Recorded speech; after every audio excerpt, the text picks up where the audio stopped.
Bonjour à tous et bienvenue dans La Légende. Clique dans La Légende, c'est l'émission qui retrace l'histoire de vos émotions. On parle de cinéma, de jeux vidéo, de manga, de littérature, de musique. On parle de toutes les cultures. Aujourd'hui, on parle de jeux vidéo, mais aussi de cinéma, puisqu'on s'attaque à la superstar Hideo Kojima et sa licence culte Metal Gear.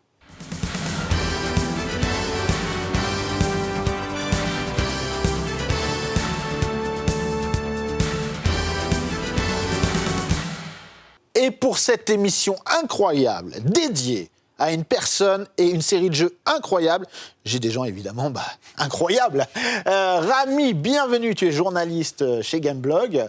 Merci de me recevoir pour cette émission et pour consacrer à Hideo Kojima, monstre sacré du jeu vidéo. Avec grand plaisir, je suis très content que tu sois avec nous. À tes côtés, oui. Julien Chiez, journaliste, auteur, vidéaste. J'en passe et des meilleurs. J'ai pas assez de mots pour toi, mais évidemment, grand fan de Kojima et de MGS. Et de son œuvre, qui est quand même, à mon sens, l'une des plus captivantes. On aime ou on n'aime pas, mais en tout cas, qui a laissé une trace dans l'industrie du jeu vidéo définitive. Bon, je pense qu'on va avoir le temps de s'y étendre. Et à tes côtés, très content de t'avoir parmi nous, Tarak. Tu es un grand fan de Kojima, de Metal Gear. Tu as écrit de magnifiques bouquins, vraiment très très beaux bouquins, que je recommande à tout le monde, vraiment d'une qualité... voilà, je vous fais un petit... je ne sais pas si on va bien voir, mais vraiment bravo. Merci. Merci pour l'invitation. Extrêmement content de t'avoir parmi nous parce que tu as été chaudement recommandé par de nombreuses personnes. Donc je pense qu'on a devant nous un et même plusieurs sujets passionnants. Il était évident qu'il fallait se pencher sur l'histoire de Kojima. Et évidemment pour moi, celle-ci n'est pas indissociable de Metal Gear. Donc commençons par le début, mes amis. Commençons par la jeunesse d'Hideo Kojima.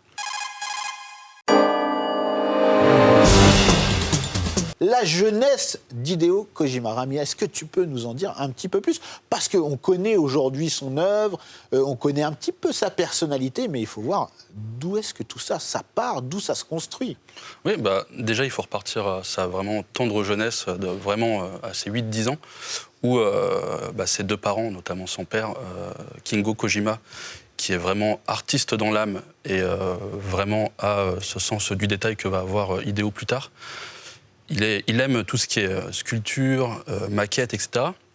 Et il va initier Hideo Kojima là-dessus en lui disant, sois minutieux, aie l'œil au niveau du détail, etc. Il y a cette partie vraiment artistique et il y a aussi cette partie cinématographique que lui inculquent ses parents. C'est-à-dire que, contrairement aux parents, entre guillemets, normaux, ses parents vont lui dire, dès qu'on regarde un film le soir, tu vas le regarder en entier avant d'aller dormir. C'est pas tu vas dormir avant que le film se termine. Donc c'est ce qu'il dit en interview, c'est qu'il a vu des choses très crues dès le départ, dès très jeune. Donc voilà, déjà ça le forge quand même. Des films de genre. Exactement. Pas juste les blockbusters du moment. Exactement. Ou des trucs comme ça, ils lui ont fait donner le goût d'aller piocher un peu. Exactement. Et il y avait une chose qu'il soulignait assez souvent, c'est qu'il en parlait avec ses parents. C'est-à-dire que c'est pas juste tu vois le film et puis c'est fini. Et cette discussion, ces échanges-là, je pense que ça a dû le forger beaucoup. C'est ce qu'il disait, c'est qu'à l'âge de 10 ans, il avait le droit d'aller au cinéma, il devait ramener le flyers du cinéma et le donner à ses parents pour en parler ensuite. Mais est-ce qu'il y a une volonté de ses parents derrière cette démarche qui est pour moi louable, hein. Après, on ne fait pas tout regarder à un enfant, mais est-ce qu'il y a une démarche, une volonté derrière ou c'est juste par amour du cinéma et... Sans doute l'instruire sur tout ce qui se faisait en dehors du Japon. Je pense qu'il a quand même une famille qui l'a poussé à s'ouvrir un petit peu. Pour moi, je pense que pour nous tous, Hideo, c'est le japonais le plus européen ou le plus américain. Et je pense que ça a été un petit peu regarde ce qui se fait ailleurs pour justement bâtir quelque chose derrière, je pense. Ouais, Tarak a complètement raison. Pour avoir eu la chance de rencontrer beaucoup de grands créateurs de jeux vidéo japonais, Hideo Kojima, il a vraiment une place, un discours à part. Et lui-même, d'ailleurs, le dit assez souvent et s'étonne parfois du marché japonais ou du monde du développement japonais. Il essaye de les stimuler un petit peu. Lui, je sais, j'ai eu la chance de l'accompagner sur le lancement de Metal Gear Peace Walker. J'étais resté 4-5 jours au Japon avec lui. Et pendant cette période, il me disait, moi, pour la suite, j'aimerais bien être le capitaine, un peu comme dans Star Trek, d'une équipe multiculturelle, mais qui vient du monde entier, etc. C'est quelque chose... c'est il y a quand même une dizaine d'années, qui n'était pas véritablement le cas vraiment dans le monde du développement japonais. Et lui, tout de suite, avait ça, parce qu'il l'avait compris, il l'avait vu des autres studios. Et quand il a rebooté un peu sa carrière, après que ça s'arrête avec Konami, tout de suite, il est parti où ? Dans des grands studios américains, européens, pour voir ça. Et ça, je crois que ça vient de son enfance et de ce goût cette d'aller ouverture. voir qu'est-ce qu'il y a un peu hors du Japon et du territoire. Et puis c'est marrant de voir vraiment, c'est qu'on le voit, on le voit vraiment à travers les interviews qu'il a vraiment été façonné dès son enfance. Par exemple, tout ce qui est lié à Metal Gear Solid, cet idéal pacifiste de voilà, pas de nucléaire, etc. Il le raconte d'ailleurs que c'est son père qui l'a montré plusieurs films, dont des films de guerre, qui au final avaient vraiment ce message anti-nucléaire. Donc c'est quelque chose qu'on retrouvera tout au long en fait, de la carrière d'Hideo Kojima. Et après, en fait, voilà, il est façonné par ses parents et malheureusement, en fait, à l'âge de 13 ans, si je dis pas de bêtises, il perd son père. Très jeune. Ouais. Exactement, il le perd très jeune. Et là, il dit, c'est marrant ce qu'il le dit en interview en riant, mais il disait que, voilà, à partir de ce moment-là, quand mon père est mort, il y a toujours eu des soucis, un conflit paternel dans mes jeux. Voilà, ce souci entre le fils et le père, d'ailleurs, on le voit entre Big Boss, Snake, etc. Oui. Mais, autorité parentale. Oui, la mort de son père, moi je me rappelle... En interview, il m'avait dit ça. Il m'a dit que la mort de son père l'avait aussi fait se renfermer un petit peu à un moment donné. Et il passait des moments seul. Mais il y a une chose qui devait toujours être allumée, c'était la télévision. C'était son référent, un petit peu importe ce qui se passait, il avait toujours la télévision allumée. Sachant qu'en fait, surtout que, comme avec la carrière de son père, enfin la courte carrière de son père, ils bougeaient pas mal à travers le Japon. Du coup, pour se créer des liens, c'était quand même assez compliqué. Et la télé et le cinéma, de manière générale, c'était clairement un refuge pour lui dès sa tendre enfance. En fait. Et donc, il va vite nourrir justement cette passion, et il va nourrir aussi, au-delà de la passion, il va avoir des ambitions. C'est-à-dire qu'il rêve de devenir cinéaste, réalisateur. Il a plusieurs ambitions, même, je dirais. Il a l'ambition au début de devenir un peu auteur, écrivain. Il va envoyer des essais, d'ailleurs, à quelques magazines. Mais alors, est-ce que c'est vrai que cette ambition de devenir auteur-écrivain, justement, c'est une manière de se faire repérer pour devenir réalisateur, justement ? Oui, clairement. C'est-à-dire que pour lui, c'est une passerelle, parce qu'il voit qu'au Japon, finalement, le cinéma, c'est un art qui est difficile d'accès à construire et à créer. Donc, il se dit, je vais passer par ce biais-là. Exactement, il essaie de passer par le biais d'auteur, ce qui ne fonctionne pas parce qu'il écrit beaucoup trop pour les magazines. Et du coup, il se dit, je vais essayer le cinéma. Et je vais essayer l'art, le cinéma, etc. Sauf qu'en fait, dans sa famille, il y a son oncle qui est artiste. Et en fait, artiste, mais sans le sou. Donc, du coup, il voit quand même son oncle qui est quand même dans la difficulté. Il se dit, artiste, ça va être compliqué. Il voit le cinéma. Malheureusement, il n'a pas d'école de cinéma aux alentours de chez lui. Donc, ça s'avère compliqué. Il essaie quand même quelque chose. Il va tourner un film de zombies en 8 mm. Un court-métrage. Exactement, avec ses amis. Et voilà, c'est vraiment un passe-temps avec ses amis. Il va en tourner plusieurs, d'ailleurs. Hein. Oui, il va en tourner plusieurs.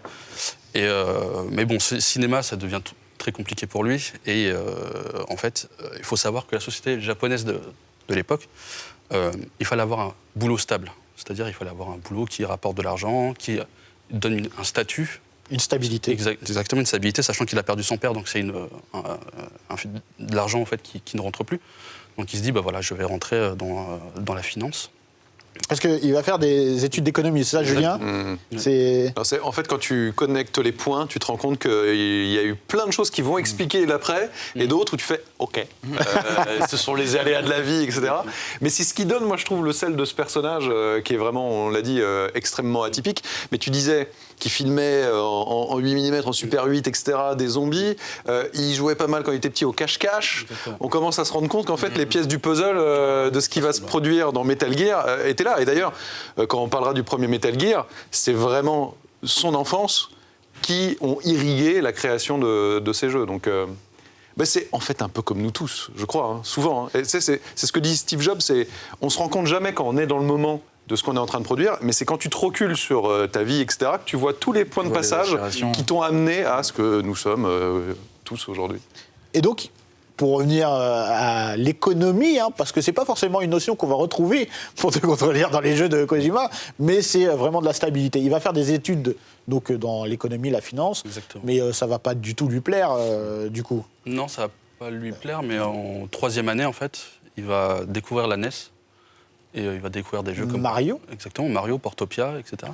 Donc il va se dire, en fait, là vraiment, il le dit lui-même en interview, c'est un peu comme avoir découvert le cinéma muet et le cinéma parlant. C'est vraiment un choc pour Hideo Kojima, qui est encore très jeune à ce moment-là. Ah, il va passer beaucoup de temps à jouer, ça va lui donner le goût du jeu vidéo, mais il va aussi découvrir quelque chose, c'est que ses rêves de cinéaste, il y a peut-être un autre biais, il y a peut-être une autre façon de raconter les histoires.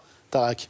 Oui, surtout qu'à partir du moment où tu vois que le personnage s'intéresse à tout, mais reste quand même fan de jeux vidéo, je pense qu'à partir du moment où il s'est lancé dans la tête l'idée qu'il allait produire des jeux vidéo, je pense que c'est quand même la finance et le jeu vidéo, on va dire que la finance c'est moins marrant. Le cinéma, comme Rami l'a dit, je pense qu'il y a eu des freins qui font que la situation ont fait que c'était pas possible. Et je pense qu'à partir du moment où tu as une base de jeux vidéo, de cinéma, et que je pense que Konami, à l'époque, était situé... Il y avait justement Konami qui était situé pas très loin de chez lui. Exactement. Et je pense que ça a été, comme tu dis, le cinéma était trop loin, inaccessible. La finance n'était pas intéressante. Donc du coup, il y a Konami juste en bas de chez moi. Pourquoi pas? Donc, Julia Konami, c'était juste en fait une opportunité. C'était dans le sens où c'était pas loin, on va taper à la porte. Konami, quand même, c'était. C'était une belle boîte balèze, déjà. hein. Ouais, ouais. C'était, je crois, même coté en bourse, une des premières sociétés de jeux vidéo cotées en bourse. Voilà. Konami, c'est dans le paysage du jeu vidéo de cette époque, vraiment, c'était pas n'importe quoi. Donc, quelque part, Parce que on parlait de stabilité. Dans les années 80, on est début 80. On parlait de stabilité, c'était quand même pas n'importe quoi. Cela dit, cette carrière qu'il a voulu embrasser de créateur de jeux vidéo, sa famille proche sont pas d'accord. l'ont regardé, ils lui ont fait « mais t'es un malade, quoi, t'es un fou ». Justement, on en parlait. Tu pars sur un truc très stable, l'économie, c'est peut-être pas super funky, mais enfin bon, ça rapporte de l'argent. Socialement parlant, c'est quand même, surtout à l'époque, bien mieux vu qu'une aventure là, de jeux vidéo. Qu'est-ce que c'est que ces consoles là et une fois de plus, il a été en rupture. C'est par rapport à sa famille, par rapport à ses envies. Et je pense que ça forge aussi son caractère. Ça veut dire, ouais, mais lui, c'est ce qu'il a envie de faire, c'est ce en quoi il va croire. Alors, il ne fait pas Metal Gear direct. Hein.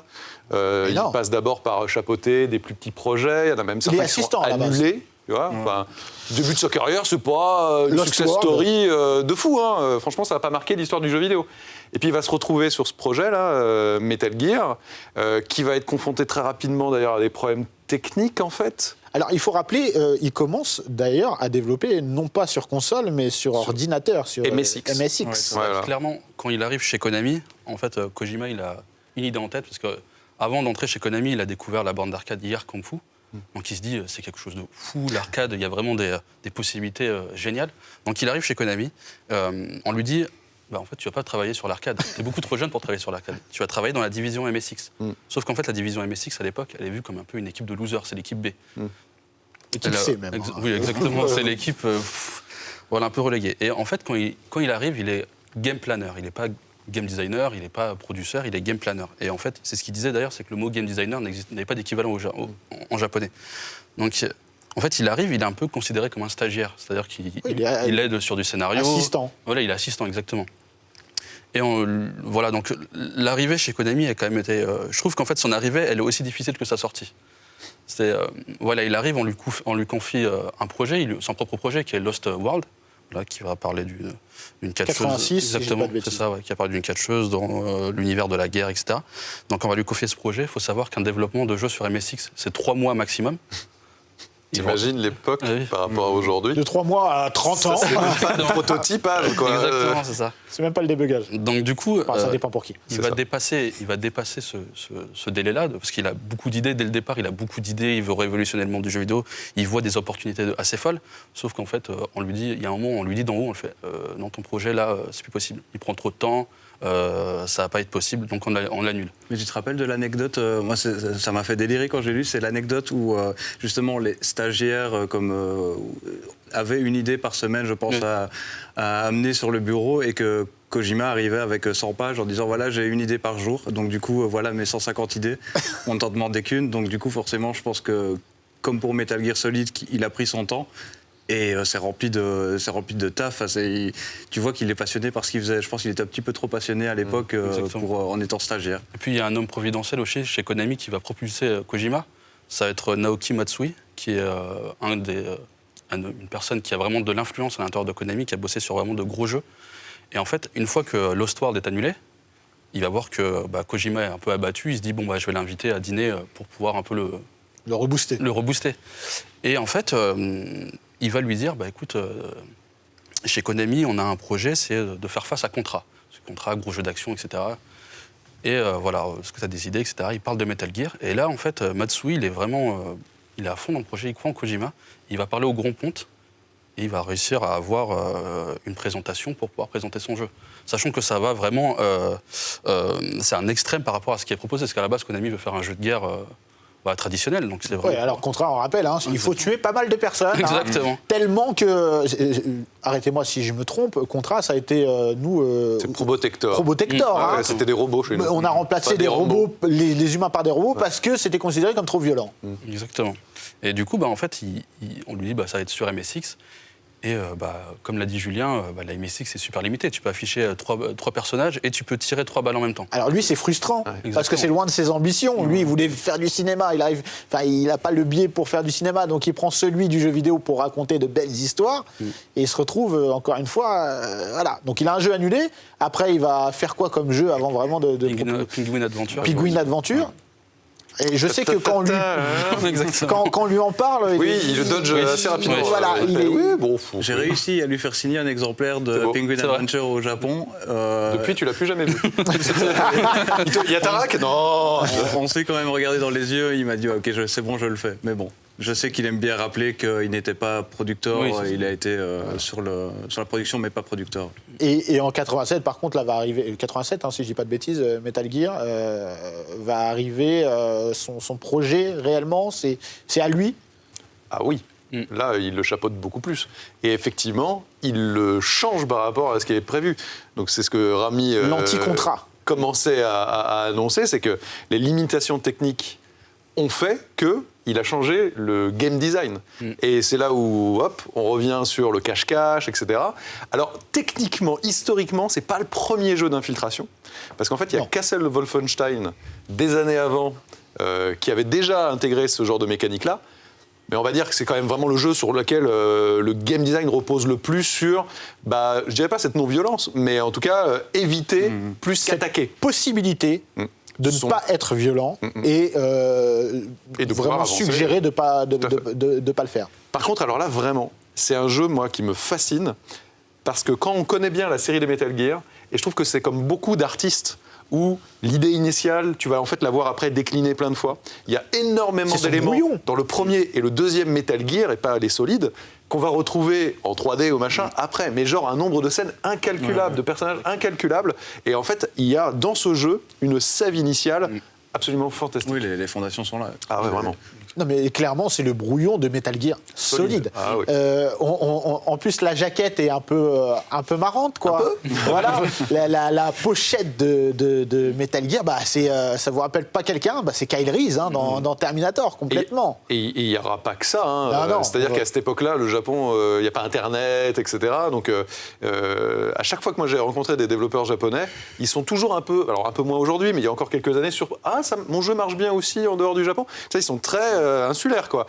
Bon, on sent que le copier-coller ou l'inspiration incroyable, ça fonctionnait bien à cette époque. On va mettre une autre image où ça va être encore plus flagrant, même si on avance un petit peu dans le temps.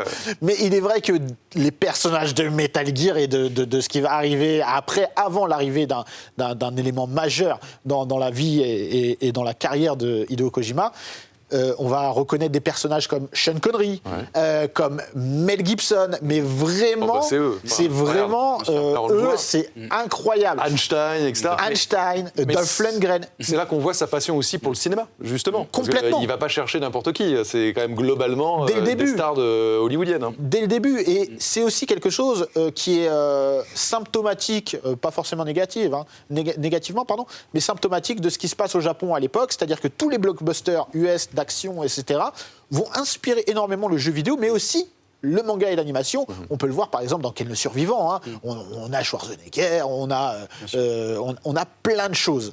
Donc voilà. Donc on ressent dès maintenant, c'est pour ça qu'on parlait tout à l'heure, et à juste titre, vous disiez que dans cet opus de Metal Gear, on a les fondamentaux. Ah ouais, Et ben la suite. on l'a aussi avec ça. Bien sûr. Et donc Quelle est la réception du public à ce jeu? Elle est bonne, tu vois, au niveau critique et tout. Le jeu est plutôt qualitatif. Mais bon, c'est Konami, tu vois, ces petites vagues, contrairement à Tsunami, la grosse vague. On peut pas dire que c'est le jeu qui ait fait des vagues phénoménales. Hein. Ça reste pas non plus la success story incroyable. C'est ce qui va lui permettre d'avancer. Mais en plus, il y a une conversion NES, Ouais. du coup, qui est pas terrible. Rami? Qui n'est pas de lui, surtout qu'il n'a pas bossé dessus. Le 2, Snake Revenge. Ouais, qui a d'ailleurs même pas le nom Metal Gear, c'est vraiment Snake's Revenge. Et d'ailleurs, c'est assez marrant parce qu'il va rencontrer l'équipe de développement par hasard dans le métro. Après, c'est l'anecdote. Voilà, c'est beau. C'est Exactement, c'est qu'il va rencontrer l'équipe dans le métro et l'équipe va lui dire en fait, on a bossé sur ce jeu, etc. Et s'il te plaît, fais une suite. Et apparemment, apparemment, il aurait pondu la suite de Metal Gear dans le métro. Quoi. Il serait arrivé chez Konami et paf. Et c'est Metal Gear 2. exactement Metal Gear 2. Snake's Revenge. Mais c'est marrant parce que ce jeu-là, en tant que collectionneur, a zéro valeur. Oui. Alors c'est quelque chose qui est sur le côté. Tu as Metal Gear 1, Metal Gear 2 sur MSX. Le Metal Gear 1 sur NES, je pense, le 2 n'existe pas. Pour les fans, pour les collectionneurs, n'existe pas. Et c'est quelque chose que, oui, je pense qu'à partir du moment où tu n'as pas le nom, on en reviendra peut-être plus tard dans un autre Hideo sujet. Kojima. Si tu as le nom Hideo Kojima par rapport à Metal Gear, ça fonctionne. Tu enlèves Hideo Kojima à Metal Gear, je pense que... Snake Revenge, oui, il n'est pas canon. Il n'est pas considéré dans l'histoire des Metal Gear comme canon. Pour autant, Kojima, il a quand même dit que c'était un bon jeu. Il ne le dénigre pas comme Penguin Adventure. Et donc, après, il va faire une suite officielle, mais ça va mettre combien de temps? On passe de 80 plus de temps, parce que à c'est ça, 80... 90, non 90, Metal Gear 2. Metal Gear 2 Metal Gear 2, Metal Gear 2. 2, Ouais. Solid Snake. Exactement. Donc là, on a l'apparition du Solid Snake, déjà. Qu'est-ce que ça raconte? Déjà, je pense qu'il faut remonter juste un peu avant, entre Metal Gear 1 et Metal Gear 2, où Kojima a bossé sur Police Note. Ouais. Et déjà, on peut voir les prémices. Enfin, c'est une chose que je trouve amusante par rapport à Metal Gear 2, c'est qu'il y a les prémices de cette volonté de casser le 4e mur. Attends, Police Note? Non, Police Non, Note, c'est c'est plus Snatcher. tard. C'est Ouais. Snatcher. Snatcher. Ouais, ouais. Excuse-moi. Snatcher 90, parce que Police Note, c'est Oui, 94. c'est exactement, c'est Snatcher. Et donc là, Snatcher, on a complètement, encore une fois, une inspiration cinéma, c'est Ah du oui, bien Blade sûr. Runner. C'est du Blade Runner. C'est totalement. C'est Blade Runner à 200%. Tout y est, la Exactement. veste, le personnage C'est Eric principal. Deckard. Ouais. Et c'est très stylé. Hein. Oui, bien sûr. Vraiment, aujourd'hui, alors, c'est des jeux qui sont pas faciles d'accès. Et- C'est totalement différent de Metal Gear. Hein. Ah oui. Dans l'approche du gameplay, etc. C'est plus de l'action. Non, c'est du texte, etc. Mais là, je pense que justement, il commence à épanouir un peu plus cette direction, je dirais, de caméra, quoi. Les jolis Cinématographique, plans, etc. Là, il va commencer à devenir plus verbeux aussi, parce que dans les premiers Metal Gear, alors il y a le codec, enfin les Talkie Walkie, etc., où déjà ça parle pas mal pour un jeu vidéo de cette époque, mais là, on atteint quand même des sommets bien supérieurs. Mais c'est aussi, encore une fois, il apprend encore et encore à raconter des histoires différemment. Et là, on a l'approche cinématographique qui est peut-être poussée, comme tu le disais, sur des plans, sur des cadres, parce que c'est à écran fixe ou presque, dans les dialogues, etc.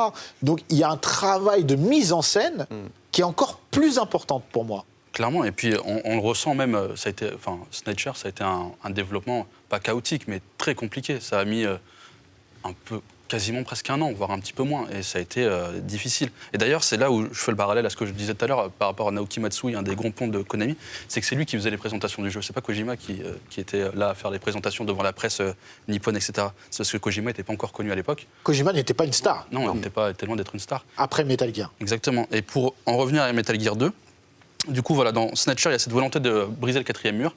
Il avait une idée qui a été refusée parce qu'il s'est fait engueuler pour cette idée, c'est qu'il voulait la disquette du jeu. Il voulait que quand on la passe sous la lumière, etc., ça sente le sang, et avec un message caché pour une menace de mort. Oui, effectivement. Donc, clairement... un peu ambitieux, c'est ça. bizarre. On lui a dit non, l'idée, elle passera pas. Et du coup, voilà, il n'a pas abandonné cette idée de briser le 4e mur, et on la retrouve dans Metal Gear 2, dès l'entrée du jeu, quoi, dès la scène, tu dois appuyer sur Start, tu as en fait un petit message en bas, tu as par exemple Viram, qui veut dire Marv à l'envers, qui est un des persos du jeu, Kyo Marv, qui cache un message dans le jeu. Il le cache en fait dans une disquette MSX. D'accord. Donc, Donc, du il coup, pousse le détail le détail très loin. très très loin, et des choses qu'on va retrouver après. Exactement. Et est-ce que celui-ci est reconnu encore plus? Il s'exporte au-delà du Japon? Non.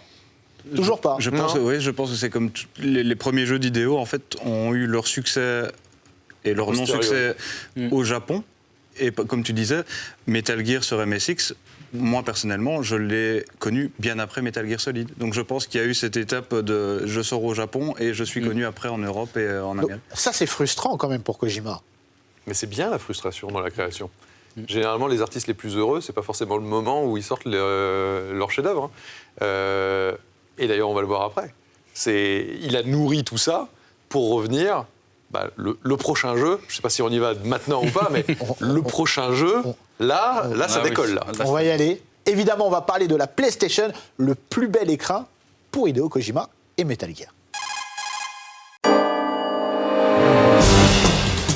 Ben oui, parce qu'on y va, ça y est, on y est, Metal Gear Solid. J'aimerais que juste avant qu'on parle de son arrivée, c'est son développement, parce qu'à la base, je dis le plus bel écran, la PlayStation, mais il ne le prévoit pas pour PlayStation à la base. Non, il le prévoit pour 3DO. Une magnifique console, ne rigole pas. Oui, je ne rigole pas. Non mais moi j'aime la 3DO. Oui, il le prévoit sur 3DO au départ, et en fait, il se trouve que la console est en déclin. Ah bon? Elle n'est pas partie de trop, donc le déclin ne va pas être très violent. Le déclin n'était pas très violent. Et en fait, on lui parle d'une console révolutionnaire pour l'époque, la PlayStation. Et je pense que ça a été un peu la révélation de voir la console. Après, je pense que Julien pourra peut-être un peu plus en parler que moi par rapport à cette découverte de la PlayStation d'Hideo Kojima. Mais... moi, je me souviens, à l'époque, j'étais journaliste chez Joypad. Et c'est un tout autre monde. Hein. On recevait ce qu'on appelle des hectas, c'est des sortes de petites diapositives qu'après on devait scanner pour les mettre dans les magazines, etc. Machin. Les premières images sont très différentes d'ailleurs du jeu qu'on a pu voir. C'est beaucoup plus lisse, c'est presque fait en images de synthèse, etc. Et puis, moi je me rappellerai de ce moment, mais avec une émotion incroyable. À la rédaction, un jour, il y a Konami qui vient avec une cassette VHS pour nous montrer donc un trailer, quelques minutes, etc., d'un Metal Gear, solide et tout. Mais vraiment, il faut réaliser, Tarak a complètement raison. Oui, les Metal Gear étaient sortis. Mais ça n'existait pas pour nous. Bof, quoi. Non, mais vraiment. Kojima, on ne sait pas qui c'est du tout. 98% des Français ne savent pas du tout ce que c'est. Absolument pas. On met la cassette, et cette cassette, en fait, c'est la séquence du ninja. Vous savez, avec Otakon, etc., en thermocamouflage. Avec un mec... comme ça, avec un FAMAS, je crois. Ouais. Il tire et tout, et tu vois des feuilles qui bougent. Le mec passe, il sort un sabre. Attends, on est sur PlayStation. J'ai l'impression qu'on était en train de regarder un film de fou, mise en scène de dingue. La musique était complètement folle. Je promets, ça a été l'une des premières grandes émotions technologico-vidéoludiques de ma vie. Je me rappelle, la rédaction s'était arrêtée. On s'est tous mis devant l'écran, comme ça. Et on a fait... Ouais, c'est quoi ce truc-là? Et quand le jeu est arrivé, et à l'époque, on avait eu la chance en plus d'avoir la démo et tout, c'est moi qui me suis occupé du test et du suivi de ce truc. Je t'assure que je trouve qu'il y a eu un avant et un après profond. Et que moi, c'est ce jeu-là où j'ai fait « Ok, je veux absolument que désormais, quand on a des jeux de ce calibre-là, on s'intéresse plus aux gens qu'il y a derrière, aux créateurs même, parce que ce Hideo Kojima, là, il a l'air d'avoir vraiment des choses à raconter avec ses équipes. Le style déjà de Yoji Shinkawa, etc. Machin. On va en parler après. Et extraordinaire, extraordinaire. Et tu le racontes, tu étais déjà journaliste à l'époque. Je me rappelle, à l'école, c'était exactement pareil. Tu joues, sans manquer de respect à ces jeux-là, tu joues à du Future Cop LAPD qui est... C'est un jeu PlayStation, mais sans plus. Et de là, t'as ton pote qui t'amène la démo, qui te dit « Mais regarde ce jeu-là dans la démo, essaye Metal Gear Solid ». Et je me rappelle que les cours passaient après Metal Gear Solid. Quand il est arrivé, je ne parlais que de ça. Je pense on était déjà sur du run de Metal Gear. Oui, j'avais 10 ans, je pense. Non, mais c'est très très vrai que c'est un choc, une révolution. Ça arrive, tu disais, on s'intéresse maintenant à qui font les jeux, parce que tout simplement, avant, les jeux, il y avait des licences énormes, fantastiques, etc. Mais dans ce côté cinématographique adulte, accessible sur console, qui pouvait être peut-être plus accessible sur micro et sur ordinateur, etc., on franchit un palier, et la PlayStation va permettre ce palier va concrétiser un petit peu toutes les ambitions d'Hideo Kojima. Mais c'est un jeu qui est fou encore, vraiment. Un jeu Mais même encore incroyable, aujourd'hui, Rami bien l'évoquait, Kojima avait déjà fait des petites tentatives de cassage de 4e mur et tout. Mais ce Metal Gear Solid, oui. il en est pétri. Psycho Mantis. Est-ce qu'on peut parler de quelques scènes qui sont cultississimes, je te laisse en qui parler. sont dans la légende? Et en fait, moi, la scène en question, où en gros, on va nous demander je te laisse raconter, je te dirai comment moi je l'ai vécu. Tu veux qu'on parle d'abord de Psycho Mantis? Oui. Alors, Psycho Mantis, bon, j'imagine que plein de gens qui nous regardent, ils savent de quoi on parle, mais pour ceux qui ne le savent pas, c'est un personnage qui a des pouvoirs télékinésiques, là, qui flotte, etc. Parce que c'est ça qui est incroyable, c'est que c'est un jeu très réaliste. Très ancré dans la Et réalité. à la fois avec du fantasmagorique complètement fou. Et là, on rentre dans cette pièce-là, et il commence à dire « Ah, je vais regarder comment tu joues ». Et il dit « Ah, tu es très prudent, tu sauvegardes très fréquemment ». Alors déjà, moi, je fais « Comment il sait ça ?» Parce qu'effectivement, je sauvegardais pas mal. Et là, il me fait un truc, il me sort « Non, je vois que tu es fan de Suikoden », qui était un RPG de Konami. Et c'était vrai, j'avais joué, je fais « Mais comment il sait ça ?» En fait, le jeu scannait ta memory card à l'époque, et s'il y avait certains jeux Konami, évidemment pas les jeux d'autres éditeurs, il le détectait, il le savait, et donc il te le disait, il y a des phrases en plus. Mais c'est un truc de fou. Il faisait vibrer la manette. Et à certains moments, regarde, je vais faire bouger l'environnement autour de toi. Et boum, t'as ta manette qui vibre. Tu fais, qu'est-ce que c'est que ce truc? Enfin, et ça, je peux continuer super longtemps. Il y a d'autres moments dans le jeu, il y a d'autres séquences. En vrai, pas beaucoup de jeux aujourd'hui, en 2021. Et là, encore, tu l'as fait courte. Hein, ah ouais, parce que sinon, je suis pas. il y a le fait de débrancher la manette, Bien sûr, la brancher dans le combat. On peut pas, on lui tire dessus, il esquive toujours et il dit. Mais je lis dans tes pensées, je sais où tu vas tirer et tout. Ouais, comment je vais le faire ce combat? Et à l'époque, les téléviseurs de l'époque, il y avait ce signal AV là en vert qui se mettait vidéo, comme ça. Et lui, il s'appelle Hideo Kojima. Et donc, soudainement, ton écran passait en vert avec marqué Hideo. Et comme si. Et moi, je me rappelle parce que notre télé à la rédaction de Joypad, c'était vraiment une télé Sony, donc c'était vraiment celle qui marquait vidéo. Et on faisait waouh. Déjà que c'est dur le combat, mais qu'est-ce qui se passe? Tu vas débrancher. Et en fait, il fallait débrancher la manette du port 1, le mettre dans le port 2 pour que il ne détecte plus tes mouvements. Enfin. Non mais juste Stop, ça, quoi. c'est incroyable. Je veux qu'on s'arrête juste une minute, parce qu'on est déjà à la moitié de l'émission, mais Oh, mon juste Dieu. là-dessus. C'est incroyable parce que moi, à l'époque, quand je vois ça, je ne sais pas quoi faire. Je ne sais pas quoi faire. Je reste bloqué des semaines. Des semaines. Tu n'as pas YouTube. Il n'y a pas Internet, il n'y a pas YouTube. Mes potes n'ont pas le jeu. Tu lisais pas Joypad? J'avais pas. La Solus. je lisais Joypad, mais justement, je voulais pas lire les Solus. Bah, je comprends, et j'avais pas je l'argent veux pour pas acheter spoiler. tout le temps, malheureusement. Mais bien sûr, j'ai lu même les premières previews de Metal Gear, et j'ai même encore les numéros chez moi. Et je reste bloqué comme ça, et je deviens fou. Bah ouais. Je deviens fou. Et quand tu dis, voilà, il analyse ton truc et tout, mais moi, limite, ça m'a fait peur. Je me suis dit, mais attends, comment. Tu te demandes comment c'est possible. Oui, on te touche, toi, la memory card et ce que tu aimes. C'est inédit. Le code de Meryl, Oui, mais qui sur est- la qui boîte. est- oui, sur la dans boîte. le jeu, il dit c'est derrière la boîtier, etc. J'ai pas passé des heures à chercher dans le jeu un boîtier d'un truc qui n'existe pas. J'avais pas C'est la la boîte. boîte du jeu. Mais tu sais que c'était J'avais fait pas entre la autres contre le boîte. piratage. Bah oui, mais c'est Justement. incroyable. Mais en fait, quand on parle de tout ça, et ton exemple est génial, il fallait du coup un peu potentiellement discuter avec des potes qu'il avait peut-être vu, lu et machin, etc. Mais en fait, des années plus tard, avec Silent Hills Pity, c'est exactement ce qu'il a fait. C'est-à-dire que Kojima, une fois de plus, dans ce jeu-là, il y a toute sa carrière d'après. Et il y a toutes ses volontés, en fait. C'est-à-dire, le jeu vidéo, en fait, est quelque chose qui peut nous rassembler, nous faire discuter, nous faire échanger, et peut-être nous entraider aussi. Death Complètement. Stranding, c'est exactement ça. Bah, c'était déjà là. Alors, avant de parler des autres épisodes et un petit peu aussi de le raz-de-marée que ça va provoquer. T'as prévu 2 émissions ça Non, mais c'est comme toujours, malheureusement. J'aimerais qu'on s'arrête sur quelqu'un qui rejoint l'aventure. C'est Shinkawa, Essentiel. qui est incroyable. C'est lui qui va faire le design des personnages, le chara-design, etc. Son travail est maintenant indissociable pour moi de la licence. C'est quelque chose de trop important. À titre personnel, pour me la raconter, j'ai rencontré à de multiples reprises et je lui ai demandé de m'imaginer, moi, en méchant dans MGS. Voilà ce que ça donne. Oui, bah, c'était ça. Voilà ce que ça donne. C'est beau. Donc plutôt cool. Bon, je lui ai demandé de dessiner aussi toute ma famille. Donc chez moi, j'ai plusieurs tableaux, La classe. voilà, avec toute ma mif.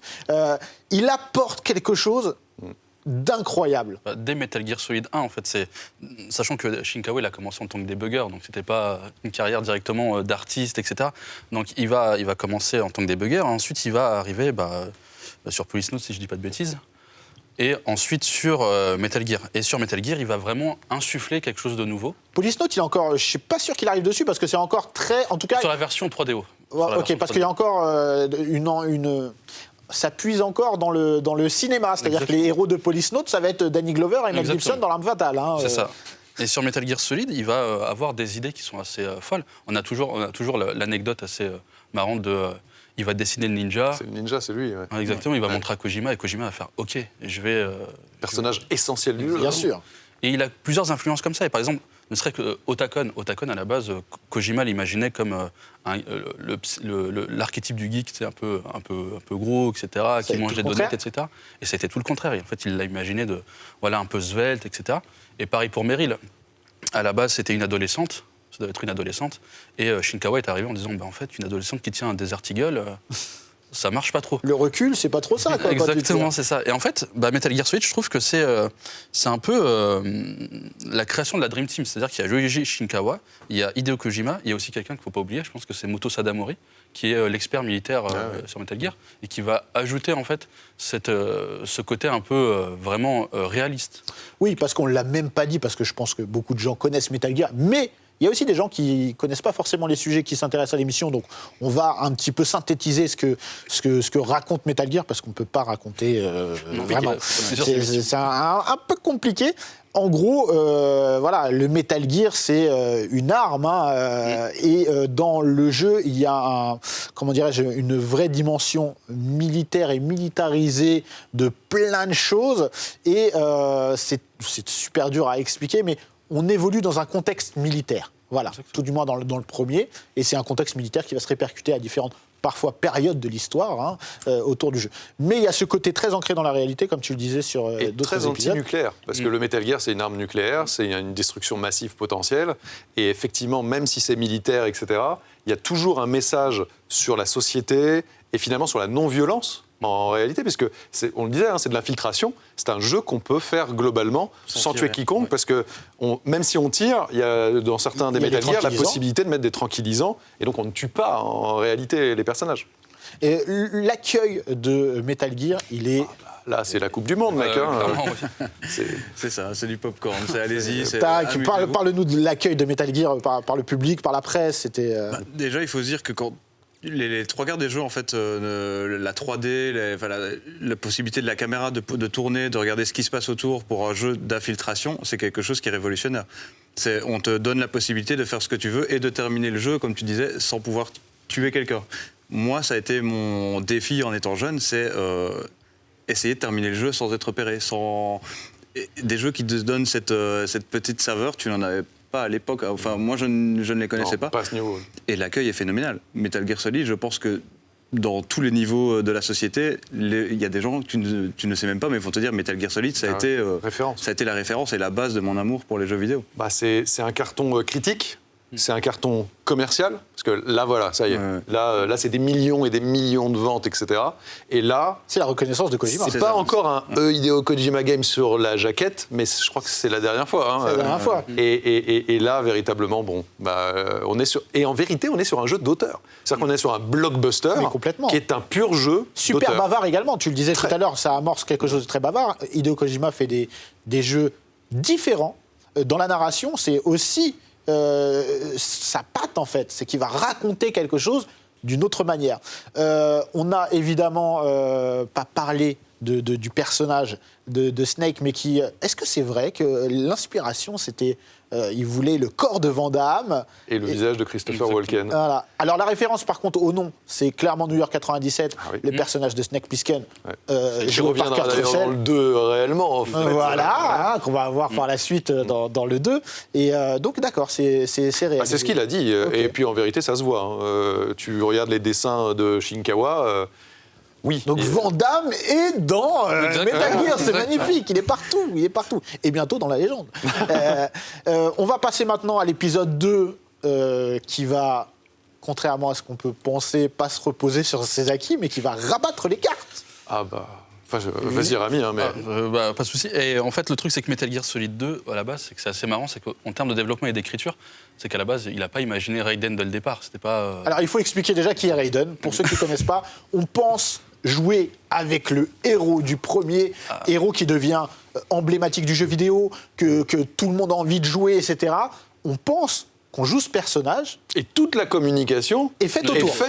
Pour te le faire penser. Ça, Julien, tu peux le confirmer parce que tu étais encore journaliste jeux vidéo à l'époque. Ah non, mais alors, si vous voulez que je vous parle de Metal Gear Solid 2, là, franchement... rapidement. Le 3 de cette année, le 3 c'était le plus grand salon de jeux vidéo du monde, etc. et tout.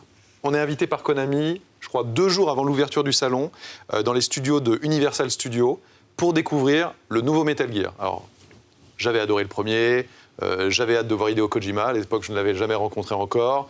Ça n'est pas la légende qu'il était encore aujourd'hui. On arrive dans une petite salle de cinéma, on doit être, je sais pas, 40 personnes. On est au tout début de la PS2. Il n'y a aucun jeu qui fait la démonstration de la supériorité. Il y a Kessen et tout, ça alias, c'est un peu chum. On ne sait pas trop ce qu'on va voir et tout. Là, il y a Hideo Kojima qui se lève et qui nous fait un discours en anglais pas terrible, où il se plante, il se marre, etc. Et il balance un trailer. Un trailer, à cette époque-là, ça dure 2-3 minutes. Et là, ça dure quasiment 10 minutes. Et c'est les images que vous voyez, resituez-vous à l'époque. Je crois de toute ma vie que j'ai jamais pris une claque aussi phénoménale et un truc où, mais rien que vous en parlez, j'ai des frissons. C'était incroyable. Et à partir de là, donc quand le salon a ouvert, toutes les heures, Konami diffusait ce fameux trailer-là. Et je peux vous assurer, pour avoir fait, je sais pas, une quinzaine de 3, je n'ai jamais vu ça avant, je n'ai jamais vu ça après. Le salon, toutes les heures, s'arrêtait de vivre, convergeait. Et il y a d'ailleurs des vidéos qui en attestent, etc. S'arrêtait, se mettait. Je me rappelle, il y avait Electronic Arts qui était le gros stand juste à côté. Ils étaient dégoûtés parce que les gens marchaient sur leurs bornes, ne jouaient pas à leur jeu pour regarder. Et tout le monde était là. Et il y avait une petite, sur le mur extérieur, il y avait une fenêtre. C'était la salle d'interview d'Hideo Kojima. J'avais pu, du coup, l'interviewer. Et je le voyais à chaque fois, pas à chaque fois parce qu'il y avait plein d'interviews, mais il regardait souvent les gens en train de regarder. Et il m'avait confessé que, quand je l'avais rencontré en interview quelques mois après, que quand il était rentré, il était surboosté parce qu'en arrivant, il ne savait pas trop se situer, est-ce que le jeu était bien ou pas, il ne savait pas par rapport à la concurrence, il était surboosté et que sa femme l'avait calmé direct en lui disant « c'est bien, bon, bah, à table et tout ». Et en fait, tu vois, son univers tout de suite s'était recalé sur un truc plus classique et machin. Mais il s'est pris un shoot d'adrénaline. La réaction des gens, d'ailleurs je les encourage à aller regarder sur le net, la réaction des gens par rapport à la vidéo que tu parles de l'E3, et c'est la fin d'un film, c'est la transe. Les gens se lèvent, crient, applaudissent. C'est du jamais vu. Musique d'Harry Gregson Williams, effets pyrotechniques de fou. Mais plein de gens pensaient que c'était pas vrai. C'était du fake. Oui, malgré tout ça, il arrive à nous prendre à contre-pied. Parce que on avait introduit quelque chose, c'est que en fait, on va pas jouer Solid Snake, on va jouer Raiden. Surtout qu'à la base, c'était même pas prévu. C'est que le développement à la base, c'était l'histoire de base, c'était Solid Snake qui allait entre l'Iran et l'Irak, un nouveau Metal Gear, Liquid Snake qui est finalement pas mort du Fox Die. Bon, je sais pas. On va pas rentrer dans les détails. Je rentre pas dans les détails. Et à la base, c'était encore un duel fratricide, etc. Et au final, il a revu tout le scénario, il est revenu avec 8000 pages, et là, on a eu Raiden, etc. Et clairement, je veux dire, on a tous fait la démo où on jouait avec Solid Snake, et dès que le jeu final est arrivé, c'est marrant parce que ils en parlaient, c'est que Raiden a été très mal pris aux États-Unis, en Europe, au Japon, ça a été. Mais moi, c'était une déception totale. Je me suis dit, mais il y a un truc que j'ai mal fait, on peut choisir un personnage. J'ai pas choisi le bon personnage. J'étais choqué. Donc voilà. Mais on voit aussi avec ce deuxième opus que en fait, il construit en fait sa saga cinématographique via le jeu vidéo. Et là, on le prend comme il est, c'est-à-dire comme un artiste complet, et Hideo Kojima Game. Et ben voilà. Évidemment. Ça y est, ça arrive. Il nous reste que 15 minutes pour terminer. Oulala. Donc on va parler de MGS3. Donc là, on voit MGS2. C'est très bien. Alors ensuite. Ah non, moi MGS3, c'est mon préféré. Oui, c'est très bien. Ah oui. Moi, j'ai plus aimé la deuxième partie à partir de ça, du moment où tu montes cette échelle de manière interminable avec la musique un peu à la James Bond qui part. Là, je trouve que moi, la fin du jeu est. Oh là là, c'est une émotion. Moi, j'ai des frissons. MGS3, j'ai des frissons, le combat, etc. Et exactement. Il faut préciser, c'est que Hideo Kojima, on parlait tout à l'heure de diversité avec différentes régions du monde qui voulaient regrouper dans une même team, etc. Mais il va avoir des personnages féminins très forts dans le jeu vidéo, même si on avait eu un personnage fort, mais aussi qui avait été décrié, c'était Lara Croft avec Tomb Raider. Là, il va vraiment poser des bases aussi à ce niveau-là. Et MGS3, c'est aussi une autre époque, c'est une autre guerre. Et là, bon, on a eu des influences cinématographiques incroyables. Et hein. en fait, c'est un autre héros. Et c'est un autre héros. Mais ça, c'est très compliqué pour Mais ceux qui ont ça, pas faut- su... voilà, ça, pour le moment, on va pas perdre les gens qui ont... Mais une fois de Et le plus, 3, il tu fait mets ce pas qu'il le a 3. toujours voulu Oui. faire, c'est-à-dire trahir l'attente de ses fans. C'est quelqu'un qui prend, en fait, à chaque jeu, vu de loin comme ça, t'as l'impression, oui, c'est toujours la même chose, hein, c'est ton gars là, un peu militaire qui s'infiltre. Il y a vraiment une manière de retourner la table constamment et de nous surprendre. C'est dans les petits détails, comme tu disais, Rami, Metal Gear Solid 2, en fait, il faut savoir qu'à la base, ils voulaient l'appeler Metal Gear Solid 3. Par rapport au tour World Trade Center. Et les 3 clones. Et surtout, tout a été changé. Donc, par rapport à. Pour revenir sur le 2, Raiden a été intronisé par rapport à un plan marketing. Les dames ne se reconnaissent pas dans Snake, elles le trouvent trop vieux, elles le trouvent pas assez mignon. Trop bourru. On va donner Raiden. Ce qu'il faut savoir, voilà, c'est ça. Après, Metal Gear Solid 3 n'est pas vraiment le 3, c'est plutôt Metal Gear 0. Il disait d'ailleurs qu'on lui a demandé mais pourquoi vous avez continué à avoir cette caméra vue de haut parce qu'en fait, il disait, moi, j'aurais pu le mettre comme subsistance, l'a fait ensuite un peu plus derrière Snake. Mais il disait, c'est pour garder une cohérence par rapport à MGS1, MGS2, et voilà, garder cette vue d'ensemble. Et MGS3, je trouve il a été compliqué à développer parce qu'il disait que c'est des zones plus ouvertes. C'est pas. On a une notion de survie Exactement. qui est vraiment très forte, très poussée. Moi, je me suis surpris à chasser, à ramasser des serpents, etc. Mais tu pouvais faire des trucs assez fous. Tu pouvais capturer un serpent, le jeter sur des ennemis. Tu pouvais, par exemple, poser du C4 sur des rations ennemies et ils pouvaient plus manger, donc du coup, ils étaient un peu faibles. Tu pouvais, par exemple, The End, tu pouvais le tuer bien avant et du coup, tu avais le clan d'Oslo que tu devais tuer dans la jungle, etc. Donc D'ailleurs, tu retrouves des changer personnages. l'horaire tu dans peux ta changer conseil. l'heure. Oui, il y avait plein de choses. Et on n'a même pas parlé, c'est que aussi une des grandes forces de MGS, Tarak, je ne sais pas si tu seras d'accord avec moi ou pas, je pense, c'est la galerie de personnages incroyables, les antagonistes comme les protagonistes, comme les persos secondaires. Et comme tu disais, Julien, on retrouve des personnages qui sont plus fantastiques par rapport à Metal Gear 2 a lancé la base, comme avec Vamp, qui était, qui marche sur qui était l'eau, fantastique. Mais l'unité de Metal Gear Solid 3, ça reste quand même... les gens se disaient, mais qu'est-ce que je fais? Je me bats contre un homme guêpe géant ou... Et moi, ce qui m'a choqué dans Metal Gear Solid 3, c'est The End. Je pense que le souvenir de tout le monde, c'est le fait, pareil, le 4e mur, la console, le fait de pouvoir le tuer sans le tuer, juste parce que de vieillesse. Ouais, c'est ce est petit sur... personnage vieux qui est à un âge incroyable, etc., qui peut en plus se régénérer et qui est quasiment imbattable, en fait. Exactement. Et c'est un peu comme dans le 1, essayer de trouver les recettes. Et il y en a plein de manières différentes. Pour moi, ces 3 épisodes, en fait, ils composent quelque chose, limite, qui pourrait se conclure entre eux comme ça. Les épisodes 4 et 5, je ne dis pas du tout qu'ils sont mauvais, c'était vraiment... j'ai beaucoup aimé, mais pour moi, c'est différent. Est-ce que vous êtes d'accord avec moi ou pas du tout? Moi, personnellement, non. Alors, je sais que ça va choquer des gens. Moi, mon préféré, c'est Metal Gear Solid 4. C'est... Petite anecdote, vite fait. Au Japon, je rencontre Ludwig Forssell et Hideo Kojima pour le livre, justement. Hideo arrive vers moi et me demande, Tarak, quel est ton Metal Gear préféré? Je suis un peu gêné de lui répondre le 4, parce que je sais que ça a été compliqué par rapport c'est un film interactif. Et si je ne me trompe pas, je ne veux pas m'avancer, je pense que Hideo m'a dit, moi aussi. Et ça, pour moi, ça a été, je me suis dit, mais en fait, il n'y a pas grand monde qui apprécie... Est-ce que c'était le dernier qu'il avait développé en date ou pas? Non, il y avait déjà... il y avait déjà le 5? Il y avait déjà le 5, c'était en 2016, donc du coup, Ok. le 5 était déjà... Mais pour moi, Metal Gear 4 est un chef-d'œuvre. C'est Raiden, qu'on a retrouvé efféminé, qui n'a pas plu à tout le monde, se retrouve en ninja... Bien vénère. C'est ça, et ça nous rappelle le ninja de Metal Gear Solid 1, Grey Fox. Moi, j'aime beaucoup le 4 aussi, hein. Mais je le trouve... C'est un autre Metal Gear. Voilà. C'est un autre type de Metal Gear. Comme s'il y avait une trilogie... compliqué à développer. Parce qu'il faut quand même savoir très que... compliqué à raconter aussi. Oh, oui. Dès le 3e épisode, Kojima, il veut passer la main. Hein. Il veut rester là, superviser, etc. Mais il veut laisser ses équipes plus jeunes reprendre Metal Gear. Et ça s'est très mal passé dans le 3. Et il l'a dit, moi, il me l'a confessé. Il m'a dit plusieurs fois, ça a été une souffrance de devoir reprendre les projets, etc. Le 4, il y a un making-of absolument génial. S'il y a des fans de Metal Gear qui ne l'ont pas vu, je crois qu'on peut le trouver sur YouTube aujourd'hui, il faut le voir parce que c'est assez rare que dans l'industrie, des engueulades internes aient été filmées et qu'on voit des Kojima parler avec son directeur technique, etc., reculer dans son fauteuil et dire « Mais avec ce genre de mentalité, qu'est-ce que tu fais dans ce milieu ?» Vraiment, ça a été, et tu le sens sur MGS4, tu le sens sur MGS5, c'est des jeux qui ne sont pas finis, en fait.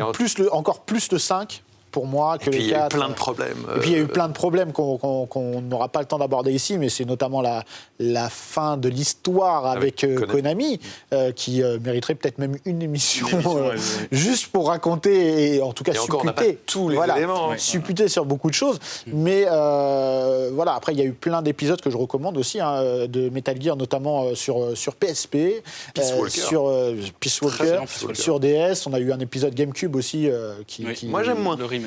Moi, j'ai bien aimé. Mais c'est too much. J'ai bien aimé. Que là, le skateboard, t'as pas aimé le skateboard? Voilà, ce mec qui fait des saltos sur des missiles. Je trouve que là, tu vois, en fait, c'est plus Kojima qui gère les cinématiques, c'est Kitamura, je crois, qui a un style beaucoup plus wouhou. Ah, c'est Michael Bay. Et là, j'ai perdu un peu mon Metal Gear quand même. Voilà. Tu vois, j'ai fait un peu oula, oui, mais bon. C'est vrai qu'il y a aussi Revengeance aussi, très rapidement, où, pareil, Julien parlait des difficultés de développement. Par exemple, Revengeance, au début, il était en interne chez Kojima Prod. Oui. Oula. Et ça a été, pareil, confié à ses équipes. Et je pense qu'en interne, ça a dû être le feu, parce que... Je te confirme. De là qu'il le confie à Platinum Games ensuite. Enfin, je pense qu'il y a eu une perte de confiance de Kojima vis-à-vis de ses équipes, à leur laisser vraiment un projet... Oui, il y a eu vraiment un divorce qui s'est amorcé depuis bien longtemps. Après, donc... Est-ce qu'on peut se dire, avant d'entamer cette conclusion, est-ce qu'on peut se dire qu'on n'aura plus jamais de MGS? Personnellement, je l'espère.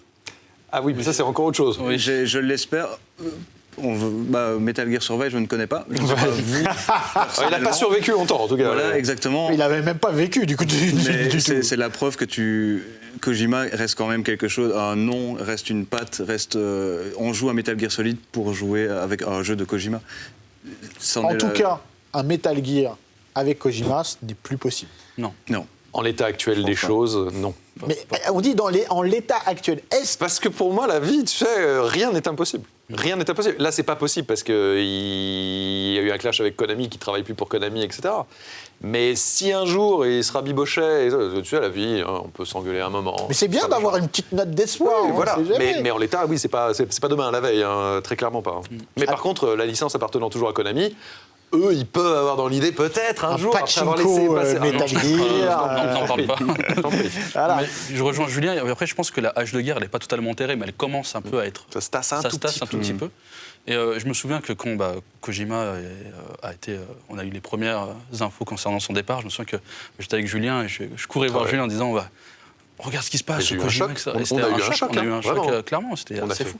Bon, on s'y attendait pas forcément, surtout sur la manière. Mais encore une fois, on va pas développer parce qu'on n'a pas le temps. J'aimerais juste qu'on fasse un petit point sur Kojima pour revenir à lui, après cet épisode magnifique Metal Gear qui est son œuvre. Vraiment, pour moi, encore une fois, c'est indissociable les deux.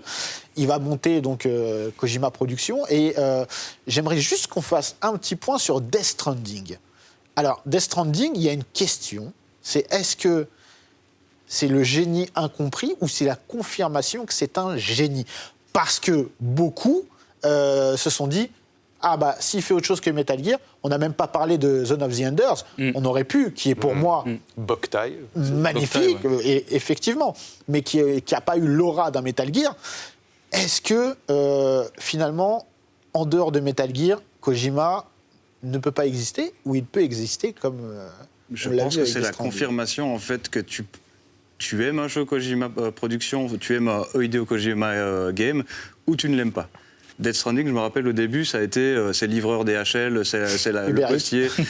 Les gens qui s'y sont intéressés, moi personnellement, c'est un chef-d'œuvre. Alors il y a des scènes, on va pas en parler, Mario Peach, on va pas spoiler, mais Death Stranding est la confirmation que Kojima peut faire autre chose qu'un Metal Gear. Et je pense que quand tu vois tout les acteurs, l'histoire. Mais il faut que Hideo Kojima ne fasse plus de Metal Gear. En vérité, c'est vraiment la chose que je lui souhaite. Il le sait, il le dit d'ailleurs lui-même. Il a l'âge qu'il a, mais il va plus faire 23 jeux, tu vois.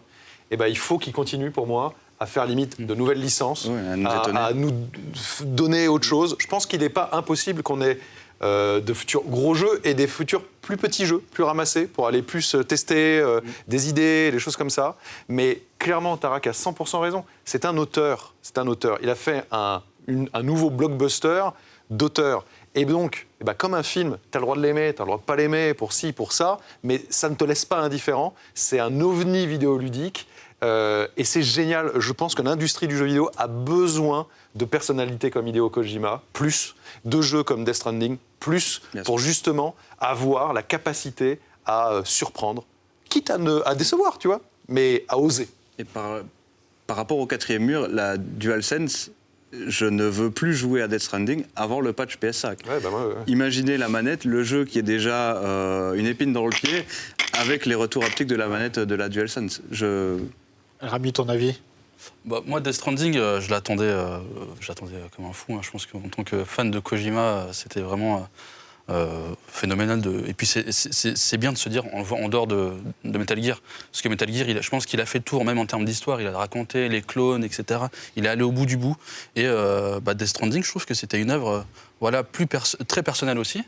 Et parce que ça parle de la mort, etc. Donc c'est des thèmes qui sont assez forts. Et puis il a aussi c'est marrant, mais on voit cette envie du cinéma avec Léa Seydoux, avec Norman Reedus, etc. C'est cette envie de Mads Mikkelsen qui est remarquable. Exactement, qui est un jeu d'acteur excellent. C'est la première fois où il réussit à conjuguer aussi bien les deux univers, le jeu vidéo et le cinéma. Est-ce que moi je lui ai posé plein de fois la question, est-ce qu'un jour on le verra réaliser un film ? Il m'a toujours dit qu'il avait envie. Il a eu moult possibilités. Il a eu des offres. Mais est-ce que vous pensez que ça va se faire un jour ? Est-ce qu'on va voir Kojima, réalisateur d'un film, ou est-ce que ça y est, il a enterré cette possibilité ? Je pense pas qu'il a enterré cette possibilité, parce qu'on va le revoir dans Metal Gear, mais pas sous forme jeu vidéo, mais sous forme au cinéma, avec Jordan Vogt-Roberts, qui est le réalisateur de Kong, Kong, justement, et qui travaille sur Metal Gear avec Oscar Isaac. Et du coup, Kojima est intégré au projet, il bosse avec lui, on le voit d'ailleurs sur Twitter. C'est des potes, Oui, exactement, c'est des potes. Et il s'est forgé beaucoup d'amitié dans le cinéma. Dans le cinéma, donc J.J. Abrams. Je pense pas que ça soit impossible après avec ses multiples projets dans le jeu vidéo, où il a toujours cette envie de zigzaguer entre le cinéma et le jeu vidéo. Peut-être que ça lui va très bien. Très bien, écoutez, ça sera la conclusion. Et je vais même me permettre de rajouter quelque chose, c'est un petit avis personnel, mais je partage avec vous. Pour moi, Kojima, c'est un des derniers génie du jeu vidéo, en termes de personnalité, en termes d'empreinte réelle sur le jeu vidéo, à un moment où on fait suite sur suite sur suite, il a le mérite de proposer, comme tu le disais Julien, et ça fait du bien. Ça nous fait respirer un petit peu cette industrie qui a tendance malheureusement un petit peu à s'assoupir et à se reposer sur ses lauriers. Et on l'aime pas, c'est aujourd'hui la seule star du jeu vidéo.